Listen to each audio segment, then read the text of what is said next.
Hello, hello. Welcome to another episode of the Daily French Show. I am your host, Nicholas Lorimer. And today I'm joined by, now I'm not allowed to say of course, because my father shouted at me for saying that on a podcast. He said he was getting annoyed by me saying of course. So anyway, I'm joined today by the office that was once called the Ministry of Truth, that being Mr. Marius Roodt. Marius, how are you doing? How is the sunny Benoni, the sunny East Rand, as they call it? How's it, Nick? Nice to see you again. I hope you had a good break. I did. It was fantastic. And I am also joined by Mr. Terence Corrigan. Terence, how are you? Well, I would say, of course, I'm well, but that might offend your dad. No, actually, I've just recovered from quite a nasty health scare. So, and it wasn't COVID for all of those people who will either be very concerned or will tell me that it's all in my head. Well, it's good to see that you are alive and fighting still, fighting the good fight. And I'm, of course, ready to dive into the news with my cup of coffee with no milk or sugar, as the way that God intended it to be drunk. Not coffee, dude. You can't drink coffee without sugar milk. You definitely can. God, you're a savage. Yes, see. And let us speak of something that is has been a long time coming, and I think hopefully that this news story will be the thing that really kind of brings the reckoning on this. And this is the role of the ANC's Cadre Deployment Commission. So let me just adjust my shoulder octopus to make it appropriate. So President Cyril Ramaphosa was, of course, before being head of the ANC, was the head of the ANC's deployment committee, where they decided on where to deploy cadres. And this came under the spotlight in the Zondo Commission hearings because, of course, cadre deployment was at least part of the story of what happened in the capture of the state by the Guptas and by President Jacob Zuma. Now, there were minutes taken at this meeting, which were not made public at first. The DA called for them to be made public and then filed a Freedom of Information request. The Zondo Commission has now released the minutes of that meeting to the public, and the DA MP Leon Schreiber has said that the Democratic Alliance will be going to the Public Service Commission to probe government appointments that are mentioned in the cadre deployment minutes. Cadre deployment is something that has been going on for a very long time, and it is intimately entwined with the collapse of so many state institutions. Terence, do you think that this might be the beginning of a sort of, of the public backlash against cadre deployment? It's difficult to be anything but cynical about this. Let me take us back to when it was mooted, which was in 1997. People often forget this. And I believe that was where post-apartheid South Africa took its fatal wrong turn. That instead of building a state that could administer, that could propel development, that could balance competing interests, that rewarded competence, the ANC consciously chose to politicize it. Now they had all sorts of funny rationales, and I remember at the time, even I didn't think that they could be that serious about it because this was such a transparently counter-constitutional, foolish, and stupid idea. A party that could barely manage its own affairs was in no fit state to start manipulating who was going to hold what position. And as I say, it was simply transparently counter-constitutional. But they were quite open about it. This is about putting the National Liberation Movement in charge of all centers of power. They went on some boilerplate about how this is not in contradiction to independence, etc., etc. But that was all phony baloney. But the reference is usually made to, I think, the American government, where there is a change in personnel with every new administration, I think. There were a lot of optimists at the time who said, "Oh, don't worry about this. This is And I do remember there was a big piece in the Sunday Independent that said something to the effect of, no, what we're seeing here is a switch from the British model to the American model. No one seemed to believe this was like the East German model or the North Korean model or our own special South African model. Say what you want about East German communists, but with no frame of reference, they can actually get things done. Which was why Berlin 1989 looked better than Joburg today, but let's not go there. So yes, and this was then pushed along quite happily with a lot of people who I think should have known a great deal better, and to some extent I count myself amongst that, certainly initially, because as I said, I didn't believe that they could actually be that serious about it. But if one reads, for instance, Richard Callan's Anatomy of South Africa, he uses the word deployed all over, as though this is some sort of exercise in military in military precision, where we take the best and the most strategic and we deploy them to this position, that position. You are never going to get anything other than the mess we have now. And I think the very, very sad thing is that there are many people who will say, well, this was all a cadre deployment that was done wrong. If only we could do the right cadre deployment. You don't get the right cadre deployment. What you get is a professional civil service that may have all its weaknesses and lumpiness, and it's got, the odd shyster and, many incompetence, but it can basically process your passport and enforce, the road regulations. Or you have what we have now, a system that is just hardwired for collapse. And yes, what made me, howl with cynical laughter was reading the ANC's January the 8th statement, where they once again bring out this chestnut of the ethical developmental state, something which we've also been hearing since the 1990s. You get a developmental state when you have a state that functions. You don't get to say, well, we're going to do everything to make sure it can't function because we're going to make sure that we have, our own canonis in there and we're able to, scoop 10% off the top here and there. And we can sideline our worst and most incompetent. That, by the way, for the linguistic purists, what you call a cacistocracy, rule by the worst. Then we'll have a developmental state. This is magical thinking, dreams. Is this the turning point? Well, I've got to say, fool me once, shame on me. Fool me twice, shame on you. Fool me a third time, well, I'm obviously an idiot. So yes, South Africa's people must decide what they want. Another magical excuse about how we're going to get it right this time, or this is just a bad idea. Stop doing it and put some people, or at least fire some people. But I don't see much happening. I think that no one less than Cyril Ramaphosa has said this is great. They're going to carry on doing it. They're just going to be doing it so much better. This will be the cadre deployment that makes cadre deployment great again. That was a very good rant, Terence. I think that might be one of your best. Thank you. So, Marius, it's a difficult act to follow, but I think one of the points that we'd like to make, being the Institute of Race Relations and Non-Racialism, is that cadre deployment and the corruption of the state has been very tightly intertwined with policies like BEE, because BEE has, in many cases, allowed for cadre deployment to take place in some cases, or it's made the problems worse. What are your thoughts about that? And do you have anything to add to what Terence has said? Yeah, I think that's correct. We've seen a lot of people who are beneficiaries of BEE are normally linked to the ANC or linked to people within the ANC, whatever the case is, or they might even be members of the ANC, but just prominent sort of, black people. I think Mampela is somebody who comes to mind. She sat on I don't know how many company boards. I think so. I can't remember if it was Mampela, but somebody looked at somebody who was on one of these boards and said it's not feasible for them to attend all the meetings of all the boards they sit on. And it's obviously somebody who just, because of who they were and what kind of influence they could have within the government, was appointed to these various boards and whatever you.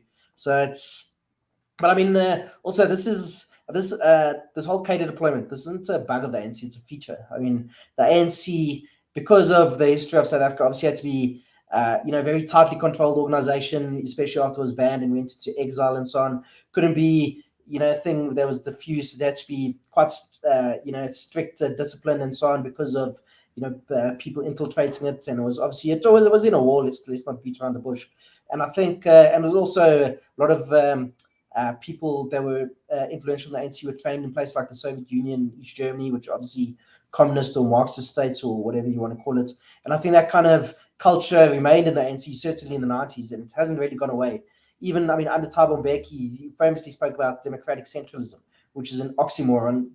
You can't really be democratic if the right. It's literally the form of political organization that Stalin invented. Exactly. Yeah, I wasn't sure it was Lenin or Stalin who came up with the term, but I knew it was one of those nice guys from the Soviet Union. Yeah. So this isn't anything we should, what do you call it? It shouldn't surprise any of us.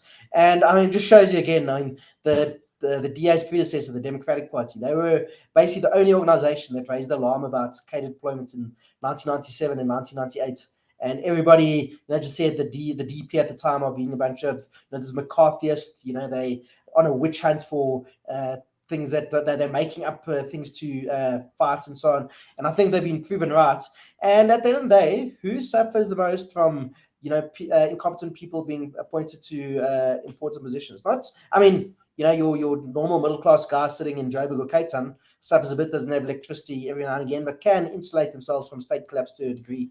It's your people who are staying on the Cape Flats or in a shack in Alex who are really the ones who rely on the state far more than other people. And when the state starts collapsing, partly because of incompetent appointments and so on, those are the people who really suffer. And yeah, those are, and we'll get told it's a pro-poor government and so on. But I don't think anything could be further from the truth. I'd just like to add to that. For those who want to think back, I think it's important to make an additional point that Nelson Mandela and Thabo Mbeki had a much higher caliber of people, a much better caliber of people to choose from. Whatever the cadres to deploy were they had, that was the heyday of the great cadre deployment, which will go down in history. Sort of alongside Conan the Barbarian and Frodo's Quest. But one of the earliest appointments was Jackie Selebi. A guy who made crooked policing great again. Made crooked policing very crooked. And as far as Marius says, I do remember the Business Day editorial on the DA's document, All Power to the DP's document, All Power to the Party, said they must be found guilty of being McCarthyist. I think those are the exact words. The found guilty of being McCarthyist. The People's Court is sitting, and we are fighting. And this wasn't the New Nation or something like this. This was Business Day. I'm sorry. You guys feeling stupid right now. You're standing around with this who farted look on your face, looking around again. Why does nothing work? Well, let's go back to our own endorsements. Just one point I want to make about you saying that there's the standard of cadre to deploy is much poorer than it was, and I think that's exactly it. And just as an aside, just now with the recent elections and so on, it seems that any young dynamic person who's in politics is in the DA or the EFF. They're not in the ANC. Off the top of my head, the only young person that I can think that is semi-impressive, even though he says some silly things occasionally, is Ronald Lamola. And apart from that, nobody who's under 50 that you can think this guy's got a bit of a brain and you can respect the guy comes to mind who's in the ANC. I don't know if you guys can think of anybody else, but the ANC really seems to have run out of ideas and out of talent. And it's a dead man walking party, actually. Dead party walking. Look, I think maybe we missed the point by saying the ANC is out of ideas. It's ideas that got us into this mess. How about people who are completely undynamic, who just speak in full sentences, who go to work and there's a pothole, let's fix it. Let's not theorize about when the state is withered away and the new one is formed. It will rise like a phoenix, filling all these potholes. What concerns me is not the lack of young dynamic talent in Parliament, is how much of our young dynamic talent is now in shores like Sydney or London or Buenos Aires for that matter.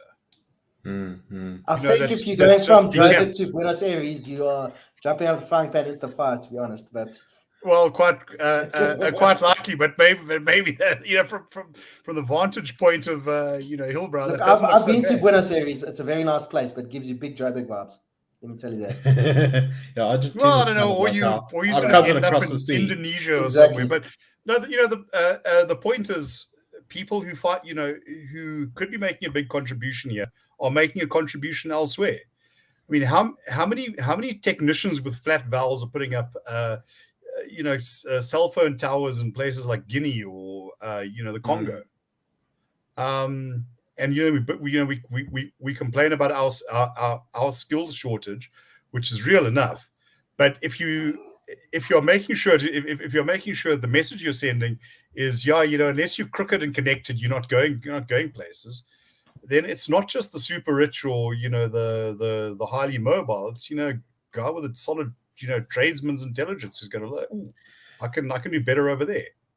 So there's one more thing I want to talk about on this topic. We've gone a bit long, but it's the way that the term state capture has actually kind of changed in the way it's been used in the public square. So the first time I remember, and you guys may remember it from before this, the phrase state capture being used was actually, I think, an opinion piece that Helen Ziller wrote, saying that the ANC was capturing the state to be indistinguishable from the party. It's quite interesting that ever since the sort of Zuma Gupta period, state capture has now come to mean something like the private sector or a couple of individuals taking control of the state for their own means. And of course, the point that Zilla was trying to get at there was that cadre deployment is undermining as you guys have said very eloquently, the quality of the state. I wonder, why have we made this transition in the meaning of the term state capture? Because that is the capture of the state by the party is what allowed the capture of the state by individuals. Terence, do you have anything to add to that? Well, I've actually made that argument a couple of times. In fact, in a few letters to Business Day, I've said the original state capture was the ANC, and they were completely blunt about it. This is what we're going to do, and this is what we set out to do. I think that South Africans have a very moralistic view of the world. They like to think they do until they've got an opportunity to be shysters themselves, and all that morality goes out the window. But I think it's maybe a lot easier to get angry with this identified group of foreigners who came in here and grabbed all this money or whatever. And that's a nice, easy, convenient target to hate. And Zuma was also a shyster, so we can throw him in. For many people, I think for many thinking people in South Africa, you can't really. It takes a huge leap to apply that to the ANC. The ANC was. You can make all sorts of contortions about they're applying the American system or things went wrong or what. I mean, even today, I think Ramaphosa has shown himself to be up to his eyeballs in this. And let's not forget, he was in charge of their state capture machine, and in the second Zuma term. But for some reason, he just walks between the raindrops on this. I think in a way we are so desperate for saviors and for people who are going to stride out of this out of the morning fog and rescue us. And he sort of has fit that bill sort of halfway. That to actually draw this thing to its conclusion is an emotional bridge too far. And that'd be my take on it. Right, so let us move on to our next topic, and that is the tale of yet another SOE that's in trouble. SOE, of course, being state-owned enterprise. So this comes from a story from the Daily Maverick, which reports on how the Onderstreeport Biological Products, or the OBP, which I actually, showing my ignorance of all things agricultural, didn't even know it existed until I read this article.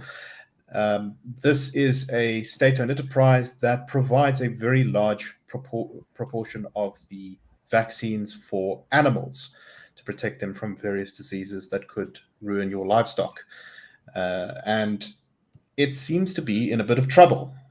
People in the agricultural industry have told the media, in this case, the Daily Maverick, that there are major problems. There are echoes of Eskom, is the quote from the article.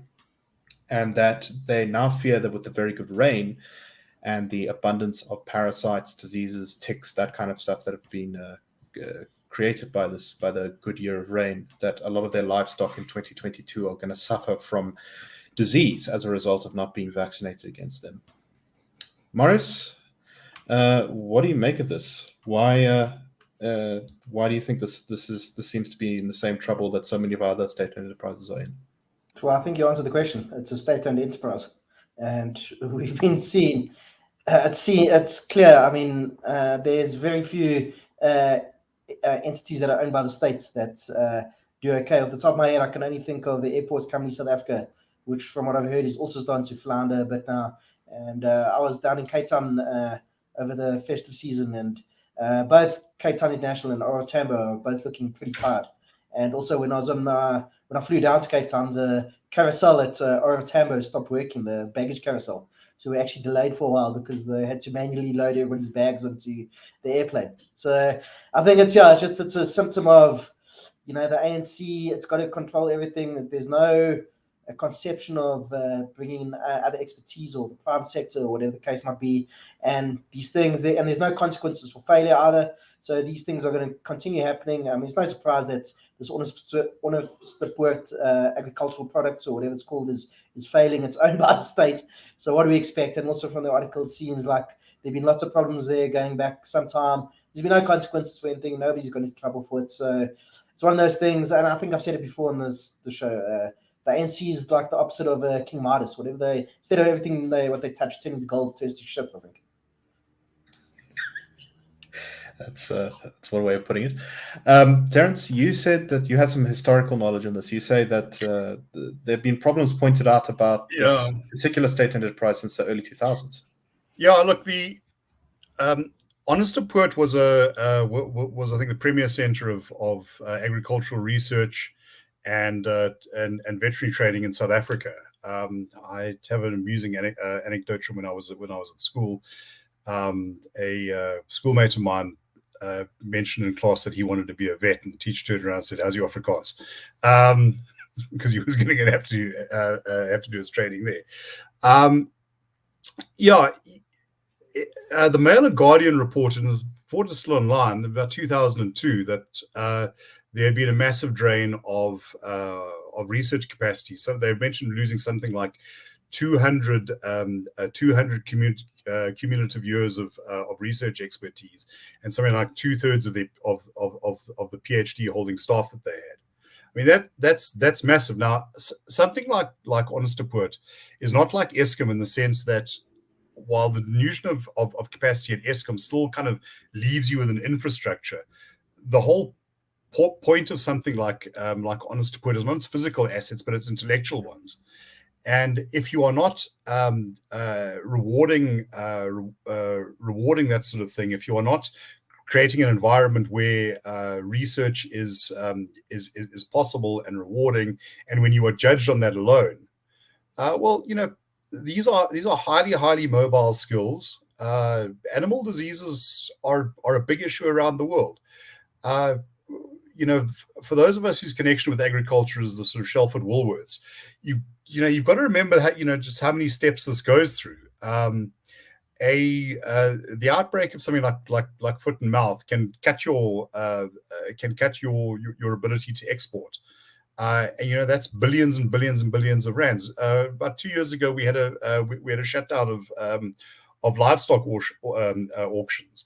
In fact, I think it was around about that time, Ramaphosa actually had to retrench workers from his own farm. I wrote a piece about that, saying, "Well, that's Cyril the businessman. He can't keep these people on because he can't pay the wages. Cyril the politician might go and wag his finger very differently, but let's say more of the businessman there." About a year or so ago, it came to light that Onderstepoort's like rabies certification, their rabies tests had been suspended in the European Union. I believe that they have tried that they may have reversed that, although I'm not 100% sure. But the point that you even reached that point says that there is something deeply wrong, and I think that's And that's It's quite worrying because, I mean, rabies is a disease that we've actually have made a lot of progress in reducing in South Africa. I think it's relatively rare now. Yeah, look, but these sort of, let's say, intellectual SOEs, Stats SA or whatever, that their credibility and their existence depends on being able to keep a very highly mobile group of people engaged. If and when I hear that, for instance, as say 2/3 of the PhD holders were moving on, many of these are going to are moving to parts distant. Doesn't necessarily have to be Australia or the US. There's countries in Asia that are also very interested in it, in that sort of expertise. And it's basically, it's saying that there is no place for that sort of talent here. We'd rather have people picking over an increasingly dried out and anemic carcass than trying to fatten the cow. Well said, sir. And I like the agricultural metaphor, considering that. Well, there you go. Topic. Right. So with that in mind, I think let's move on to a bit of a lighter story to finish off our show for the week. And this is, of course, coming from the United Kingdom. From Marks and Spencer, they sell various products, food products, and one of the food products they sell is a sweet called midget gems, which are described on the packet as, quote, a great British favorite made in Yorkshire. Well, after a complaint, Marks and Spencer is changing the name of midget gems to something that they call less offensive. They say that they're going to be naming it after a disability campaigner, and so they will now be called mini gems instead of midget gems. I also see that on the packaging, made in Yorkshire has disappeared, which is somewhat amusing. Terence, you had some thoughts on this. It seems like just a kind of silly little work thing that, is quite common these days. It's not really hurting anyone, but it's sort of funny. Or look, let me say that I'm a bit conflicted here. First of all, the term midget is not a medical one, but it's generally taken to signify someone who suffers from dwarfism, but in very, very kind of fixed proportions to an average sized person. I can understand why people might get upset about this. Sensitivity does evolve. I mean, it's not unlikely that you're going to have, let's say, pagan sweets or heathen sweets or Bible thumper sweets or whatever. So I think that the lady who had an issue with this has a justifiable space. What I didn't particularly like was the way she seems to have presented this as a form of hate speech. No, I think that this is a kind of hangover from a previous from a let's say an evolved culture. By all means, bring it to the to the attention of the makers, and I'm pretty sure that they'd want to avoid controversy. But I think in an issue like this, we maybe do better to look for reconciliation than we do to look for conflict. And I think this, the idea that I'll become offensive or I'll become offended, and I will ascribe the worst motives and the worst interpretation of your behavior. I don't think that is a healthy way for a society to engage with itself. Yeah, I think that's exactly right. There's no need to turn this debate to 11 right off the bat. You could say, okay, maybe it's a bit in poor taste or whatever, change the name. Sure, it's better for branding anyway to call it mini gems. But hate speech? Marius? Yeah. I think 30 seconds or so. I think that's it. I mean, language does evolve, and I think it's right to be sensitive to people get upset about certain things, but also there's a fine balance, because I think often people do get it's this kind of outrage farming, and people just want to be upset about stuff, so I think there is a fine balance between actually being offensive and people wanting to be offended, and I think we see a lot of that. I think I don't know if it's a thing in human psychology where people like to get upset about things. I think there's probably something to it. So I mean, I don't think it's such a big deal, but I mean, yeah, in South Africa, there's still some roads in South Africa named after Hendrik Verwoerd, for example. So yeah, I think we need to be sensitive to what does upset other people, but also at the same time, not everything has to be offensive. Exactly. Anyway, with that, we bid you farewell. We will see you next week as the Daily Friend Show will be returning to our normal schedule until the end of the year. Thank you very much for watching. If you want to support the Institute of Race Relations, which of course funds the Daily Friend Show and the dailyfriend.co.za, you can SMS your name to 32823 and we will call you back to sign you up as a friend of the Institute. Anyway, have a wonderful day, everyone, and we will see you next week. Cheers.